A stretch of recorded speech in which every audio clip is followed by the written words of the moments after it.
Et Sandrine, on va faire quelque chose d'inédit pour cette rubrique. Vous avez souhaité être accompagné de votre équipe d'experts. On reçoit tout de suite pour la première actu Johan Derbyshire, directeur des investissements. Bonjour. Bonjour Johan, merci d'être avec nous. Du coup, avec vous, on va parler de la première actualité du mois qu'il ne fallait pas louper. C'est bien évidemment l'élection de Donald Trump à la présidentielle américaine. Alors Johan, dites-nous comment justement ça a impacté les marchés financiers et du coup votre conseil pour les clients. Alors, les marchés ont été très positifs suite à cette élection. C'était une victoire 50-50, donc l'élection de Donald Trump était le candidat le plus pro-marché et le plus pro-américain. Donc, les marchés US et les petites valeurs plus sensibles à l'économie américaine ont surperformé. Et des valeurs qui vont être plus impactées par les droits de douane, notamment, on reviendra dans l'actualité sur ce sujet, mais ont été un peu plus attaquées, notamment la Chine, l'Europe, depuis est en sous-performance en comparaison avec les États-Unis. Et Donald Trump l'a annoncé d'ailleurs, il veut imposer des droits de douane à la Chine, au Mexique et au Canada déjà. Exactement, il a déjà annoncé des 25 à 35% de hausse des droits de douane sur ces pays. On sait que normalement dans les prochains mois, l'Europe ne va pas être épargnée. Comment ça se traduit en termes d'allocation d'actifs? Est-ce qu'il y a des secteurs sur lesquels il faut faire attention au niveau des investissements? C'est plutôt en termes de zone géographique, en termes d'allocation d'actifs, si on regarde, on prend un peu plus de hauteur, notamment sur les actions. Les actions américaines, bien que plus chères, sont peut-être à privilégier, en tout cas à court terme, parce qu'elles vont être plus recherchées par le marché. Les actions chinoises ou les actions européennes, bien qu'elles sont déjà beaucoup moins chères que les actions américaines, peuvent pas forcément être vendues, parce qu'on est déjà sur des niveaux de valorisation qui prennent en compte ces sujets-là, mais en tout cas n'amènent pas à des renforcements. Par contre, le vrai changement, c'est peut-être sur le point obligataire, où on a deux éléments différents. Pour faire une politique pro-américain, il va y avoir du déficit qui va être augmenté côté États-Unis. Donc peut-être privilégier des obligations qui sont plus courtes aux États-Unis. Et comme on l'a dit, l'économie européenne va sûrement être un peu plus challengée par cette politique pro-américain. Donc faire plus attention. Voilà, plus attention sur les obligations longues. Et donc aux États-Unis. Et donc en Europe, l'économie va être sûrement plus challengée. Donc la Banque centrale sera peut-être plus tentée en Europe à baisser ses taux. Et donc on peut renforcer ces obligations longues en Europe. Sandrine, comment vous avez vécu cette présidentielle, cette deuxième victoire de Donald Trump de manière plus sereine que la précédente?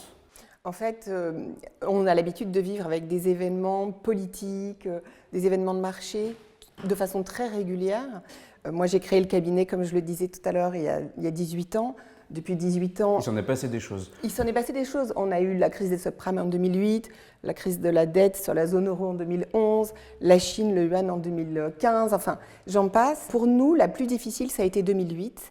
Parce qu'on venait de créer notre entreprise. Et en 2008, les clients n'avaient plus de projet. D'ailleurs, 2020, je trouve, le Covid a eu un peu le même effet, sauf que 2020, ça a duré quelques semaines. On passe à la deuxième actu, on reste avec vous. Johan, vous voulez nous parler, alors non pas d'une actu qui est passée, mais qui va arriver, c'est la fin de la période de transition pour la troisième version du label ISR. Elle se termine en janvier prochain. Dites-nous, cette nouvelle version du label, comment vous l'appréhendez, vous, côté conseiller? Parce qu'on a beaucoup entendu les sociétés de gestion se plaindre des différentes contraintes. Il y a des chiffres qui circulent sur la place pour dire que tel ou tel % des fonds n'iraient pas chercher cette troisième version. Vous, côté conseiller, qu'est-ce que vous en pensez? Sûrement que l'offre va se réduire. On va avoir peut-être un peu moins de greenwashing, c'est-à-dire que les produits vont être un peu plus purs. Donc ça en fait un label de meilleure qualité pour vous? Ça fait un label en tout cas qui va être de plus en plus exclusif. Ça veut dire que les fonds qui vont répondre à ce label vont être de plus en plus verts. Donc ça clarifie l'offre. Pour vous, ça vous clarifie, ça vous simplifie le travail entre guillemets? Oui et non, ça veut dire qu'on va avoir des difficultés après en termes de pédagogie sûrement pour accompagner ses clients parce que généralement il y a une forte différence entre l'envie d'avoir une allocation durable et de comprendre les effets que ça peut avoir sur le long terme en termes de biais financiers dans une allocation. C'est-à-dire la traduction des envies en allocation d'actifs. En allocation d'actifs. Ça reste toujours compliqué. Voilà. Pour compléter ce que dit Johan, on est dans un univers qui est très évolutif, qui est très mouvant.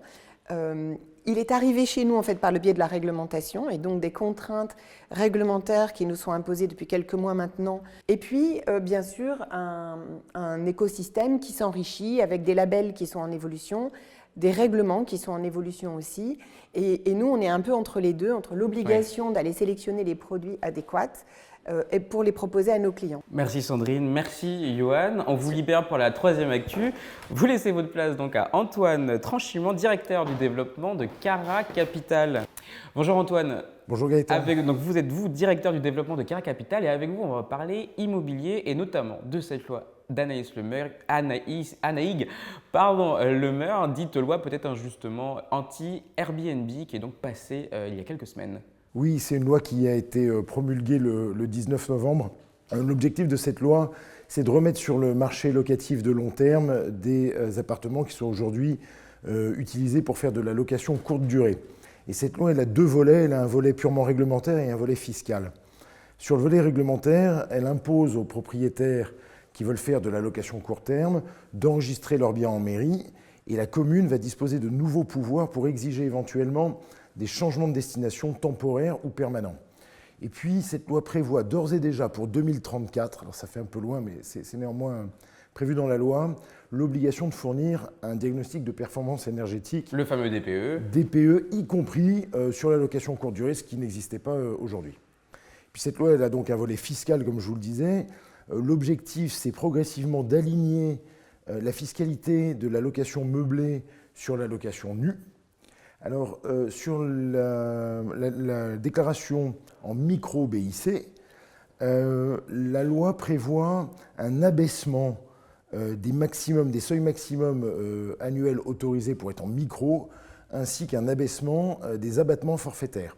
Désormais, pour un meublé de tourisme classé, on va être plafonné à 77 700 € de revenus annuels et 50% d'abattement. Et pour un meublé de tourisme non classé, on va être plafonné à 15 000 € et 30% d'abattement. Ça, c'est exactement ce qui se passe sur la partie revenus fonciers. Donc ça, ce sont des points très techniques qui remettent tout le monde d'équerre, mais concrètement, comment ça va se traduire? Quel impact pour vos clients en matière de gestion immobilière?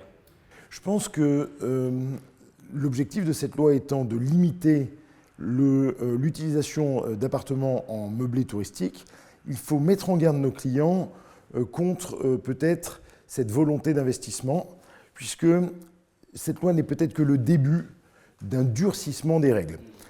Pour ceux qui veulent vraiment s'intéresser à la location meublée touristique, je pense qu'il faut viser la para-hôtellerie. La para-hôtellerie consiste, en plus de l'hébergement, à fournir au moins 3 des 4 services que sont le petit déjeuner, l'accueil, le ménage et la blanchisserie, absolument. Et dans ces cas-là, on n'est absolument pas concerné par la loi Lemeur. Sandrine, justement, avec cette loi, elle s'additionne à déjà tout un tas de mesures qui sont en train d'évoluer et de concerner les propriétaires. Il y a cette loi, il y a le calendrier des passoires thermiques. Et d'ailleurs, on rappelle qu'à partir du 1er janvier prochain, tous les logements G seront interdits à la location. Jusque-là, ce n'était que les G+. Là, il y aura également tout le reste, tous les G. Plus plusieurs réflexions qui sont en cours sur la fiscalité de l'immobilier. Ça reste toujours intéressant pour vos clients, remis ce momentum de marché avec les taux, les prix, etc. Ça reste intéressant. On a trop souvent tendance à s'arrêter à ce que je vais appeler des micro-détails, des événements fiscaux ou des changements dans le cadre de la loi. On peut prendre l'augmentation des frais de notaire, enfin des droits de mutation prélevés par les notaires. Évidemment, c'est un signal qui peut être un petit peu inquiétant pour les acheteurs, mais finalement… Et un changement de fiscalité peut quand même pas mal rogner la performance d'un investissement. Oui, évidemment, ça peut jouer un petit peu, mais en fait, quand on regarde sur le long terme, je sais que c'est toujours une contrainte et nos clients sont toujours très sensibilisés aux problématiques fiscales. Mais la réalité, c'est qu'il faut voir plus loin, il faut avoir une vue plus globale d'un développement patrimonial. Et aujourd'hui, on a quand même des prix qui se sont ajustés sur l'immobilier et je trouve que c'est un très bon moment pour investir.